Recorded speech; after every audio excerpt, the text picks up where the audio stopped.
Good evening, everyone. It's Saturday, January 15th, 2022. Time for episode 11 of The Last Admiral. We'll start out just before we left off last time on page 84.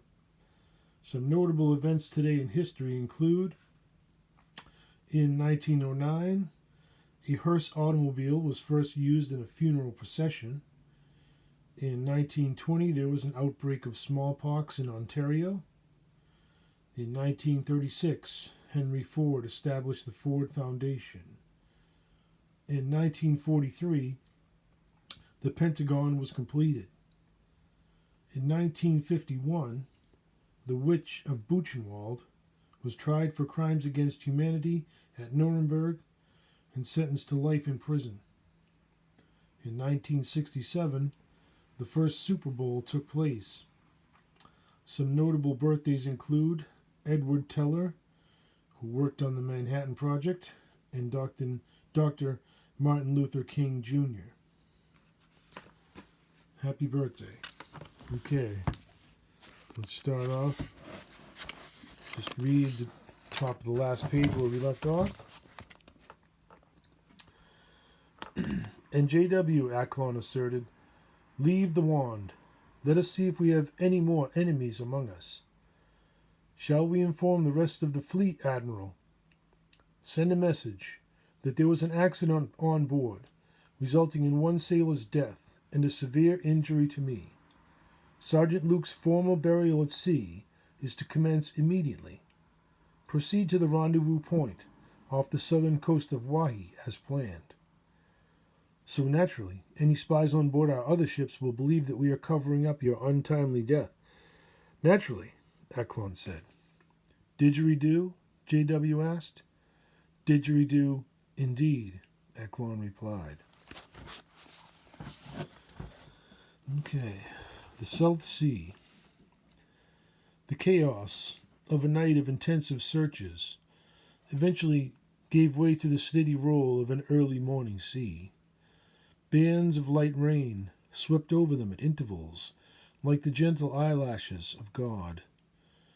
Gray sky above and dark seas below mirrored the somber mood aboard Terribilis as they prepared to bury their first casualty of the voyage.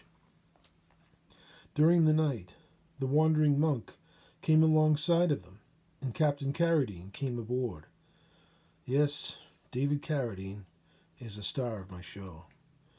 Assuming command as Fleet Commodore, he quickly assessed the damage and went to work.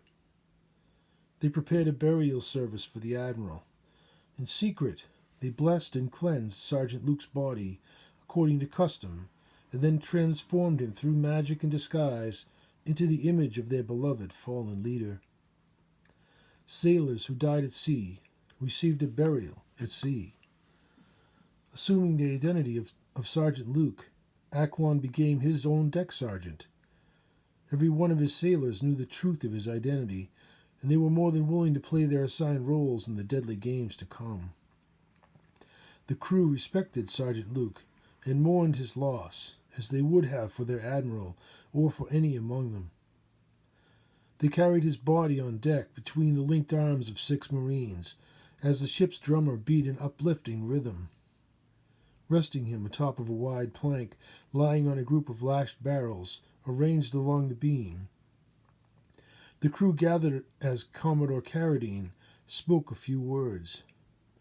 "The 11th has lost a fine sailor and a beloved admiral. He was a bold Marine who knew the true meaning of service."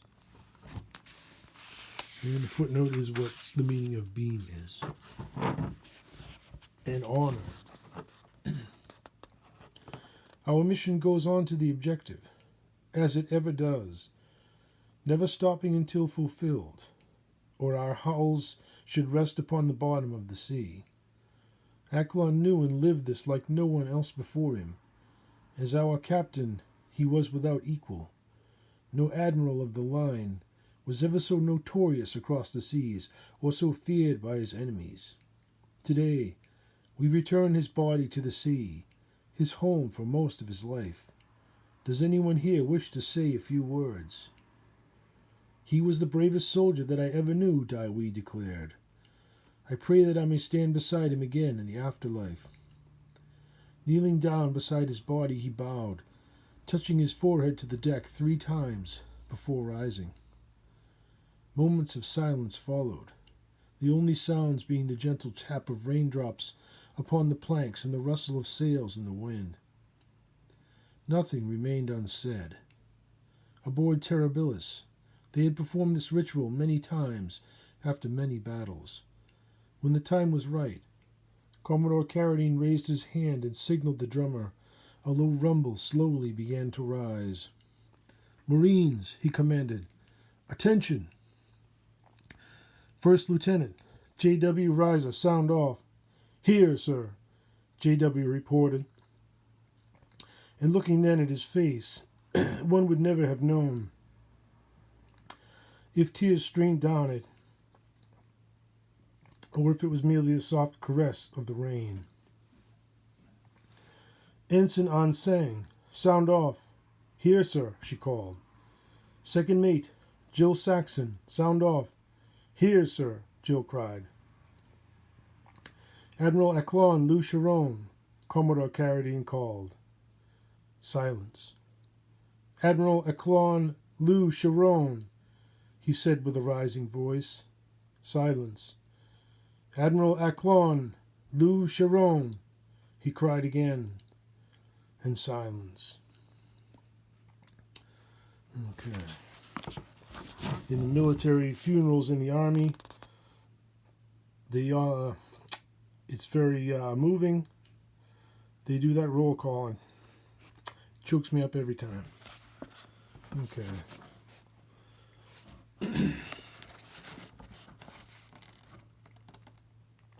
"Drummer and archers, make ready." Then the rumble became like thunder as pitch-covered arrowheads flamed. "On the ready," Carradine commanded. "Strike!" And with every drummer's blow, the right foot of every sailor struck the deck in unison, and 7 arrows arched into the sky. "Ready, drummer," Carradine ordered.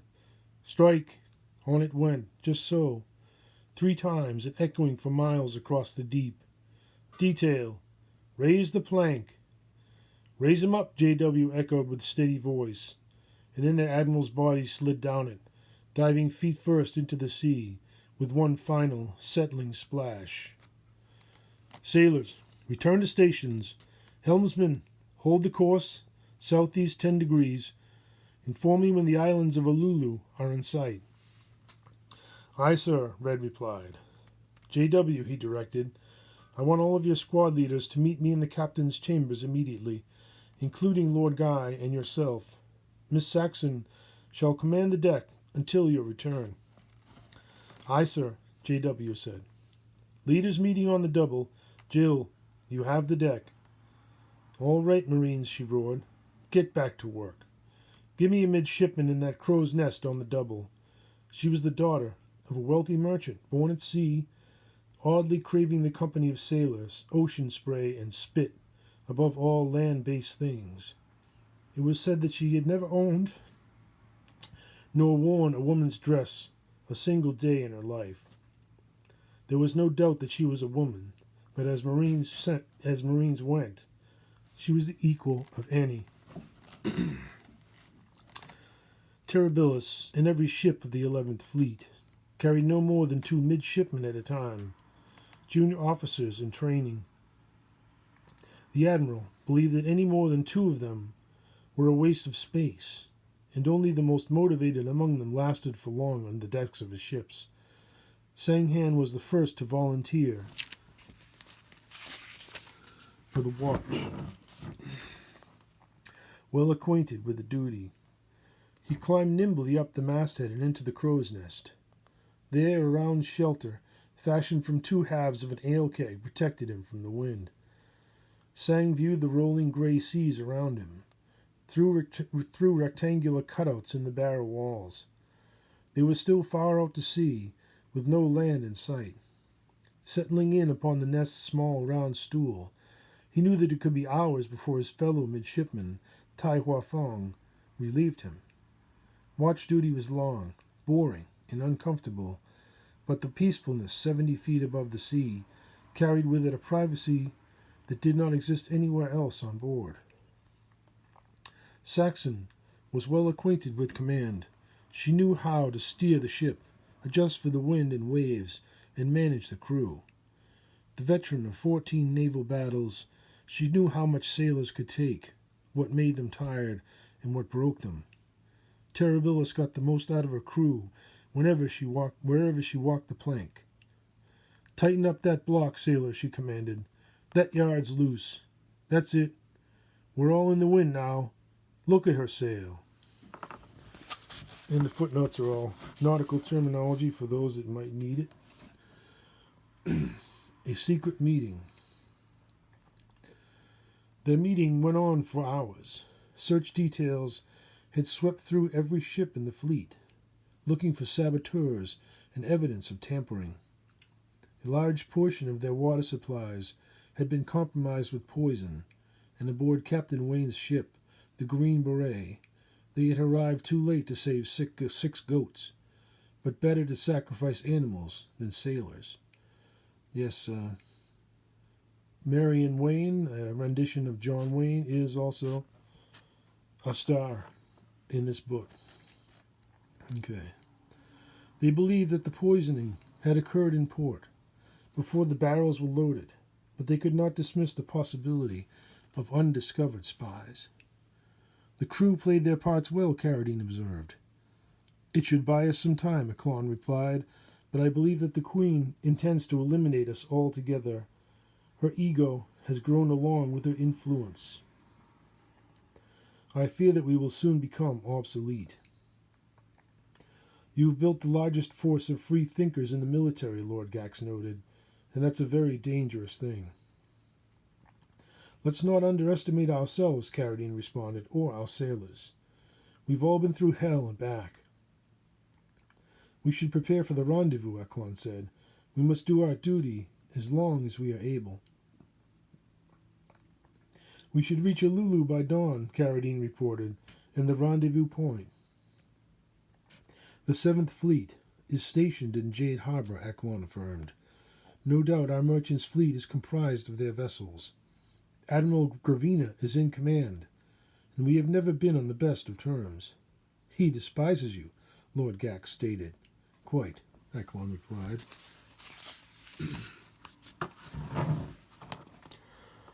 "But will he take direct action against us?"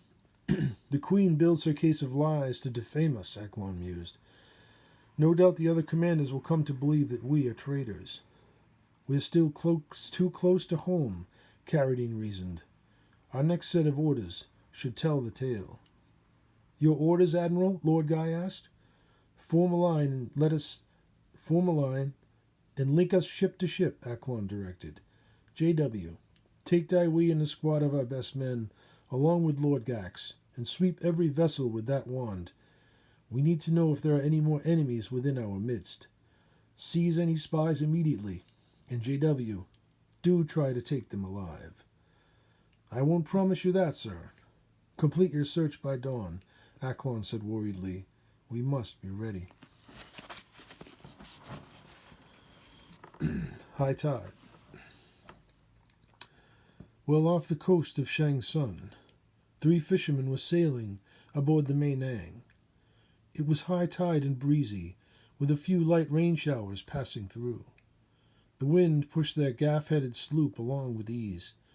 Dragging a wide net behind them, they were targeting massive schools of mackerel that were abundant this time of year. Their pace had been steady, but suddenly slowed before a weighty net. "Foo," Kem said. "Take in the sails. We've got a full load." "Aye, aye, skipper," Foo replied with a smile, because there were only 3 of them on board, and they were all equal partners. Cam was the best sailor on board, and Foo was the consummate fisherman, while Han could fix anything on the boat. Here at sea, good sailing kept them all alive, and therefore Cam was their acting captain. Foo is the name of a Quan Trong Vo Vinam young master who's very skilled in Dorchester, Mass. So I borrowed his name and his description from my book. Okay. Han, Cam bid, help me take in the net. Their boat was a simple sailboat of an old design. Measuring just less than 30 feet in length, the rail ran low, just 4 feet above the waterline, with one thick mast carrying twin sails, one triangular jib, and a larger quadrangle sail. It was a simple boat, manageable by a single sailor. What a haul, Kim observed. It must be over 1,000 pounds. Hand over hand they worked against the pull of the boat and the rolling waves, as countless fish spilled onto the deck around their feet. The ring of the net shrank toward them, but something unexpected swam inside of it. Look, Fu, what is that?